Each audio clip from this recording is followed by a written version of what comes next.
Vocês já viram gente fazendo vídeo mostrando a visão de dentro de um carro. Vocês já viram gente fazendo a visão de um vídeo dirigindo uma moto. Mas a pé eu acho que vocês nunca viram. Então bora comigo. Sair da academia agora, pessoal.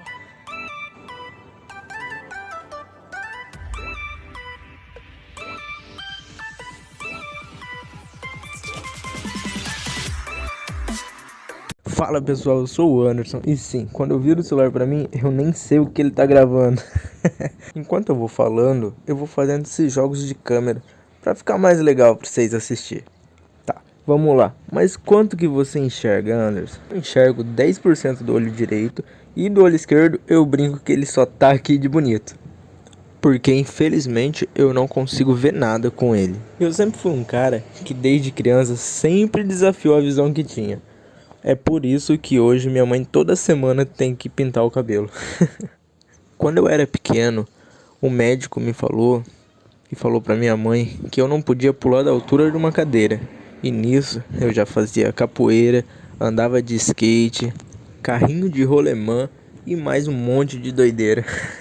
Na escola, eu tinha que sempre sentar na primeira carteira da fileira do meio. Mesmo assim, eu tinha que levantar, ir até a lousa, decorar alguma frase, alguma coisa que estava escrito lá e voltar para minha cadeira e escrever no caderno. Eu fiz isso até a minha 6ª série. As professoras que me deram aula, algumas vezes pediam para eles sentarem do meu lado para estarem ditando para mim o que estava escrito na lousa. Só que nem sempre eles gostavam muito, então na maioria das vezes eu tentava fazer sozinho. Não por orgulho, mas simplesmente porque eu não queria atrapalhar ninguém. Eu não julgo eles, sabe? Pô, eram crianças, eles queriam brincar, fazer bagunça e não ficar lendo para outro escrever. Meu pai sempre trabalhou em firma de asfalto, então aonde mandavam ele, a gente ia. Até a metade da minha 3ª série, eu estudei em Ibiporã. Fui terminar ela numa cidadezinha interior de São Paulo chamado Parapuã. Lá eu fiz 2 amigos, o China e o Elias, só que eu perdi o contato deles, eu nem sei onde que eles estão. A 5ª, como a minha 3ª série, eu só fiz a metade dela lá em Parapuã. Depois eu fui para Ourinhos. Lá na cidade eu fiz alguns amigos. E na minha sala, alguns começaram a me ajudar. Nessa época, a minha mãe começou a deixar eu ir e voltar da escola sozinho. Só que eu fazia isso com um amigo meu. Ele nem era da minha sala, mas a gente começou a ficar próximo por causa do skate. Já teve dia da minha mãe deixar eu levar o skate para a escola. Nossa, era muito gostoso na hora do intervalo. Tentar fazer manobra, pular obstáculo, cair no chão. Foram poucas vezes, mas foi gostoso lembrar isso pra falar pra vocês. Daí do meio pro final da 6ª série, eu voltei pra Ibiporã, que era a cidade que meu pai tinha casa. Sempre começando a estudar na metade do ano, era bem difícil de fazer amizade e se enturmar com o pessoal. Ainda mais chegando meio que dando um trabalho para eles, né? Quando a professora falava para juntar a carteira. Não dá para falar para vocês que eu via no olhar deles que eles não queriam fazer isso, né? Mas eu sentia a energia.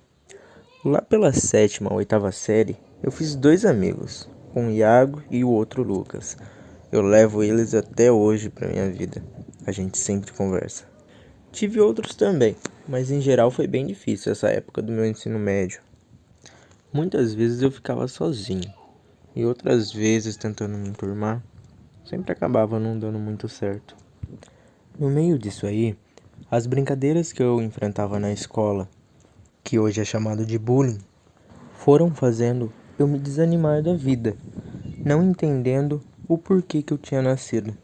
Foi quando eu caí em depressão. Foi muito difícil esse período, por muitas vezes eu não queria levantar da cama, e às vezes que eu ia dormir, eu não queria acordar. Minha mãe sempre perguntava se eu estava bem, e eu sempre falava para ela, tô bem, graças a Deus.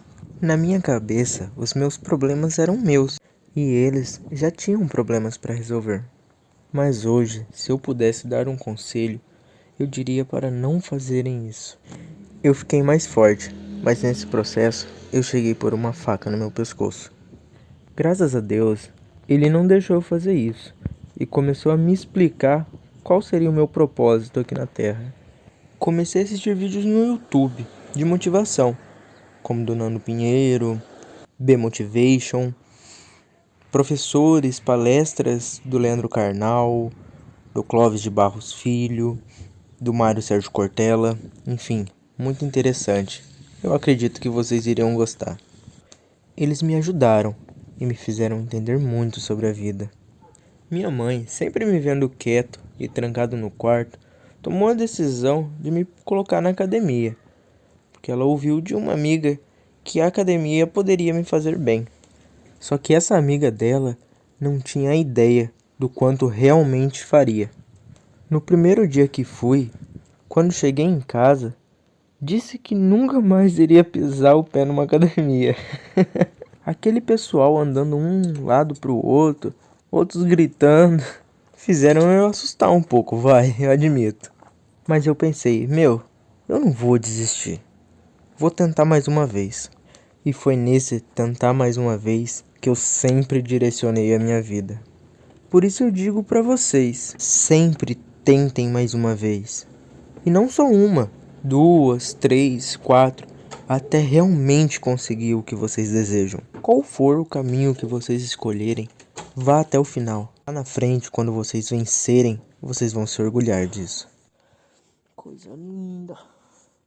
E no final, acaba se tornando uma boa história para se contar. Esse foi o vídeo contando o começo da minha história, pessoal. Eu realmente espero que tenham gostado, que se inscrevam, compartilhem e curtam o vídeo.